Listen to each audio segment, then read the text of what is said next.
ఇక్కడ నుంచి వెళ్ళిపోవాలని చెప్తుంది ప్రభుత్వం, మీరేమంటారు? నేనేమంటున్నా అంటే ఇంత కష్టం అవసరం లేదు, ఇంత ఖర్చు అవసరం లేదు. ఆయనకు ఒక 10 రూపాయలు ఖర్చు పెడితే చాలు, బిల్డింగ్ మొత్తం స్వాధీనం చేసుకోవచ్చు. 10 రూపాయలు ఎట్లాను మిషన్ తెచ్చి వాటర్లో కలపమని చెప్పండి, అందరం పోతాం. ఆయన హాయిగా రాజ్యం వెళ్తాడు. 30 lakhs మాకు లోన్ ఉందండి ఈ ఇంటికి. నాకు 2 ఆడపిల్లలు, 24 years పెద్ద అమ్మాయి. మరి దానికి పెళ్లి చేయాలా లేదంటే కొత్త ఇల్లు కొనుక్కోవాలా? ఈ అమౌంట్కి బయట ఇల్లు కూడా రాదు. ఇప్పుడు సడన్గా నువ్వు ఖాళీ చేసి వెళ్ళిపోతే ఎక్కడికి వెళ్తాం మీరు చెప్పండి?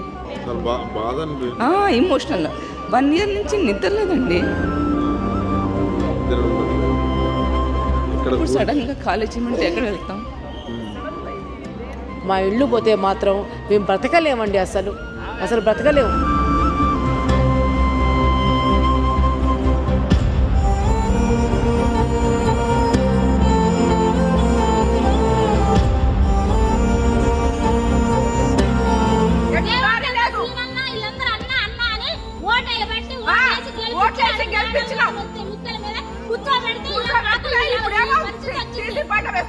తీసుకొచ్చారు మమ్మల్ని.